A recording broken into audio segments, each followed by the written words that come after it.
நிறைய இடத்துல சொல்லியிருக்கேங்க. பணம் தான் ஒரு மனுஷனை வந்து மனச்சிதைவு கொண்டு போகுங்க. வேற எதுவுமே கிடையாதுங்க.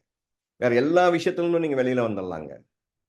வேற எதுவுமே நம்மள யார் எவ்வளவு கேவலப்படுத்தியிருந்தாலும், நம்மள அசிங்கப்படுத்தி அதெல்லாம் அவங்கள கண்டுக்காம போயிட்டே இருக்கலாங்க. ஆனா பணத்தால ஒருத்தர் அசிங்கப்பட்டுட்டாங்கன்னு வச்சுக்கங்களேன், அது பெரிய மனச்சிதைவு உருவாக்கிடுங்க. பணம் லாஸ் தான் வந்துங்க ஒரு மனுஷனை வந்து உருக்குலைய வச்சிருங்க.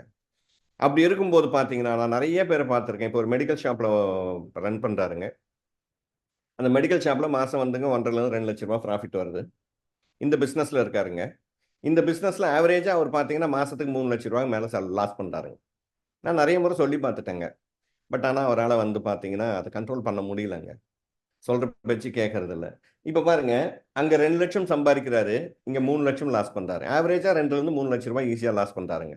இப்போ ப்ராப்ளம் அந்த மெடிக்கல் ஷாப் இல்ல. அவருக்கு 20 வருஷம் எக்ஸ்பீரியன்ஸுங்க. 20 வருஷம் எக்ஸ்பீரியன்ஸ் வந்து பார்த்தீங்கன்னா, ஒரு மாசத்துக்கு ரூ. 2,00,000 குடுக்குதுங்க. ரூ. 2,00,000 குடுக்குதுன்னா, ஆவரேஜா ஒரு நாளைக்கு ரூ. 7,500 லாபத்தை கொடுக்குதுங்க. எத்தன வருஷம்? 20 வருஷம் எக்ஸ்பீரியன்ஸ். இந்த பிசினஸ்க்கு அவர் வந்து 8 மாசம் தான் ஆகுதுங்க.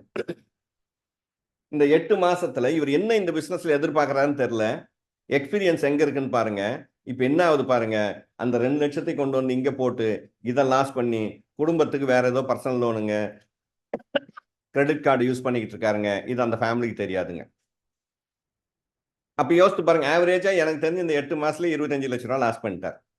இப்ப ரூ. 25,00,000 லாஸ் பண்றது முக்கியம் கிடையாதுங்க. இந்த ரூ. 25,00,000 லாஸ் பண்ற அளவுக்கு அவர் கெப்பாசிட்டி இருக்கான்னா, இல்லங்க. அதனால தான் நான் சொல்லியிருக்கேன் நெறைய இடத்துல. உங்க பிரச்சனைய கைக்குள்ள வைங்க. கைமீறி போகாதீங்க. இப்ப கைமீறி போயின்னு இருக்குங்க. இந்த பிசினஸையும் அவரால விட முடியல. அதே வந்துங்க 25 வருஷம் 20 வருஷம் எக்ஸ்பீரியன்ஸ் நமக்கு வந்து ரூ. 2,00,000 குடுத்துக்கிட்டு இருக்கு.